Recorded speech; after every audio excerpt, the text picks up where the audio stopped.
Welcome to Everything Pro Wrestling. Everything Pro Wrestling is a show by the fans, for the fans.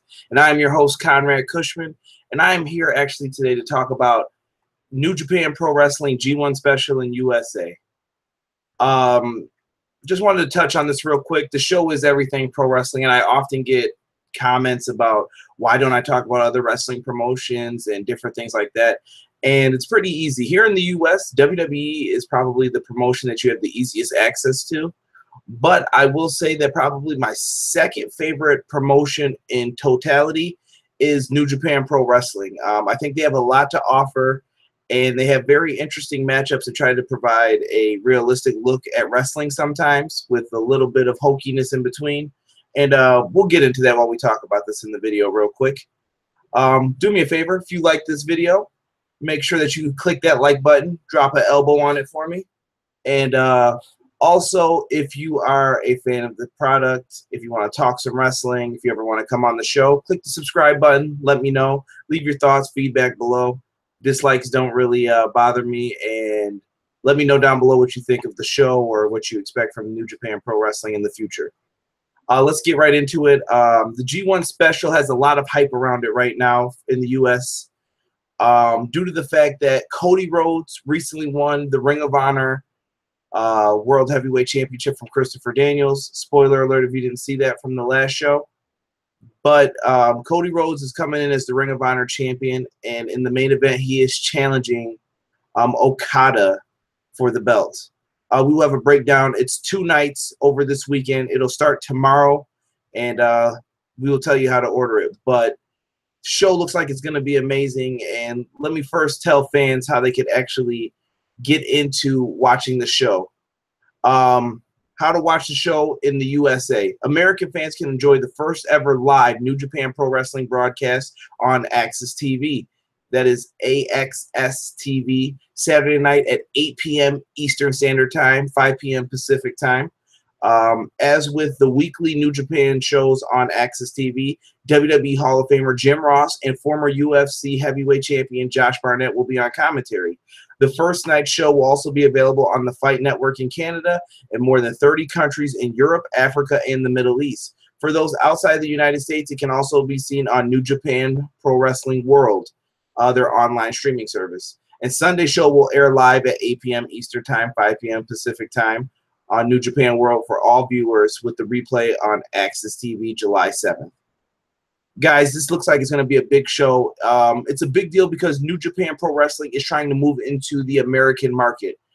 Slowly over the past, I want to say 3 to 4 years, I've watched Wrestle Kingdom, and Wrestle Kingdom is like their WrestleMania in New Japan Pro Wrestling. It is the epitome of what they've been building up to all year round in Japan, and it is a big show. They have delivered some great matches over the past few years. The Kenny Omega Okada match this year, Dave Meltzer's given it 5 stars. I thought it was a great match. Definitely worth your time checking out. But now they are trying to move into the American market to grab some of that share, because more American fans have been watching it lately due to lack of interest in some of the American products over here. And you know what I say? The more wrestling, the better. How can anybody be upset? Let's get into what is actually on this card.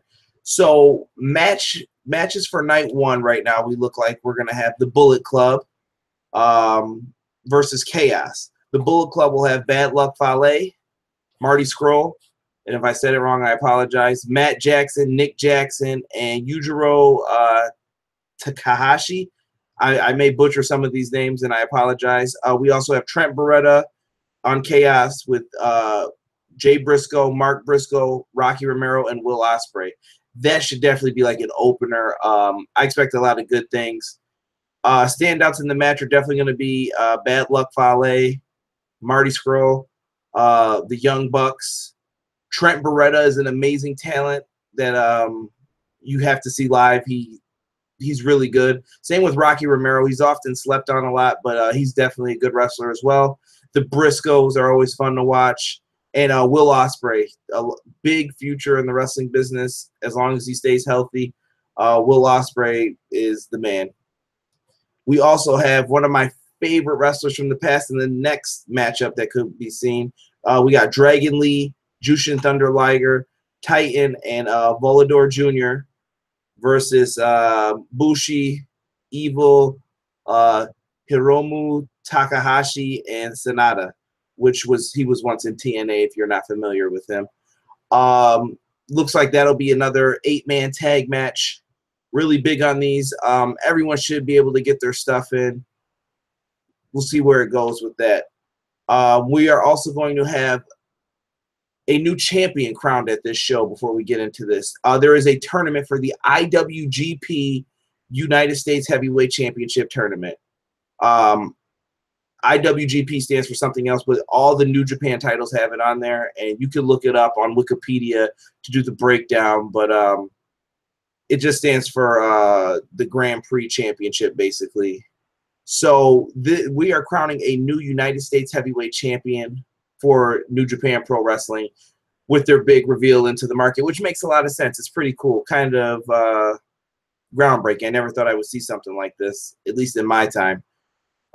We got Hangman Page versus Jay Lethal. Should be a good match. I'd like to see Lethal go over in this one, but it could go either way.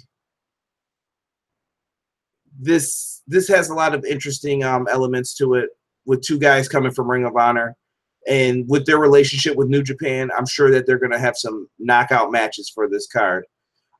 Another match, which is another singles match for the first round of the IWGP United States Heavyweight Championship Tournament.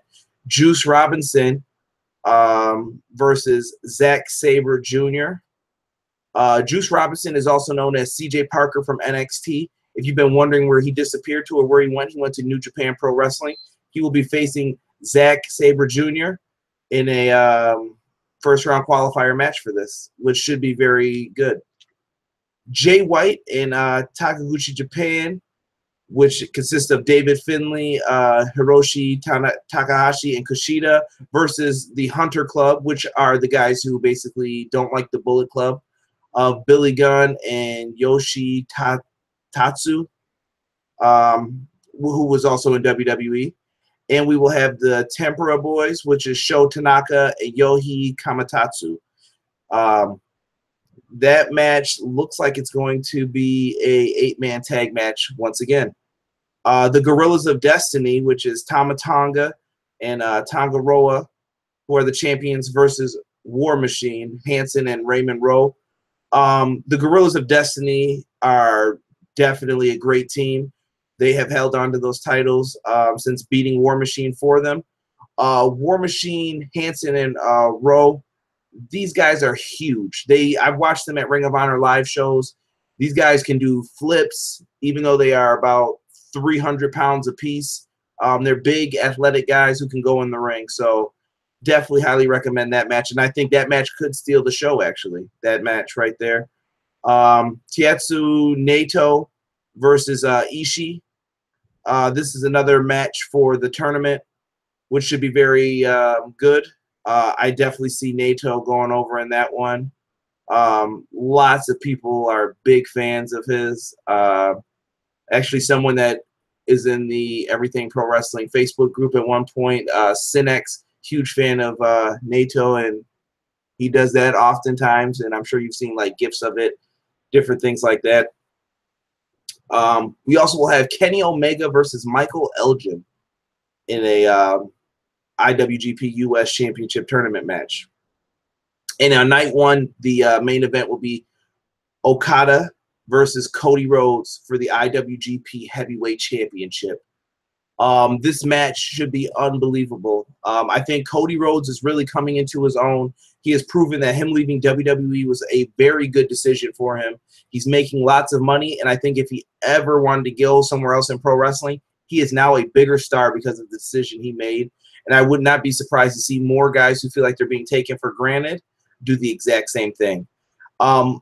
Okada is huge over there. He's basically equivalent to John Cena in the U.S. Okada has held on to that title for such a long time. And who knows? We'll see if Cody Rhodes escapes the Rainmaker. I don't think he does. And I think Okada will retain here and show everyone why he has been the champion for quite some time.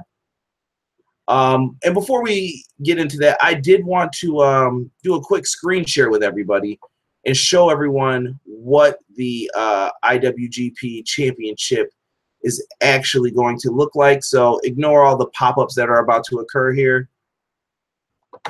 And let me show you. So this is what the IWGP United States Championship belt looks like. Some people don't like the red strap behind it. Reminds me of the Universal title. But what are your thoughts on the design of this belt? I think it looks really nice. I personally like it. Gives it a different look, feel. It's kind of big, though, depending on who wins it. In New Japan, there's lots of smaller guys. So I don't know how the championship's going to hold up around their waist if they have to carry it. But I think it's a nice-looking belt. I think a lot of people are going a little overboard on it. Kind of similar to the Universal title. I get that you want it to look different, but traditional looking belt. It's got the flag on it. It represents the U.S. And I can see this championship becoming just as big as New Japan's Intercontinental title with the right people holding the belt, putting prestige on the title. And I'm wondering who the first champion is going to be. And we are going to stop sharing that. And we are back at it one more time. And we have night number 2 right now for matches that we know will happen. We will have the Young Bucks, Matt and Nick Jackson, versus Roppongi Vice, which is Trent Beretta and Rocky Romero, and they will be defending the IWGP Junior Heavyweight Tag Team Championships on night 2 to open it. They have different weight classes in New Japan. They tried to make it kind of more of a shoot style of wrestling. The smaller tag teams will face off against other smaller tag teams. The heavyweights face off against the heavyweights. And in Japan, they are very appreciative of seeing 2 larger wrestlers go against one another. They are big fans of that over there. And just like they are over here in the States, they just try to make it seem more shoot style, more fair and balanced. They don't want to see Rey Mysterio and Big Show all the time. Once in a while, you'll get a match like that, but very rare. Tanahashi will take on Billy Gunn in a singles match for the IWGP Intercontinental Championship. Tanahashi is also a very big deal on the same level as Okada. You could also compare him to a John Cena or a Randy Orton if you want to make that comparison. And Billy Gunn will do great working with these guys. Billy Gunn is a machine still. No matter how old he gets, he's one of the best workers in the ring. And that's all I have to say about it, period. And then we will get the winners of the tournament matches. So it looks like the winner of Omega and Elgin will face the winner of Jay Lethal and Hangman Page. And then we'll have the winner of Juice Robinson and Zack Sabre Jr. face the winner of Naito and Ishii. And then we will have the finals, and we will crown the new IWGP United States Heavyweight Champion. Folks, that's all that I have for this video. Once again, hit that like button. If you like the video, subscribe. Guys, leave me any feedback down in the comment section below. Are you interested in this show? Are you going to watch? Are you going to catch it later on? What do you know about the New Japan product? Let me know everything down below. And I am out for everything pro wrestling. You guys enjoy the New Japan show. In the description will be how you can watch it if you missed the beginning. We are out. Peace.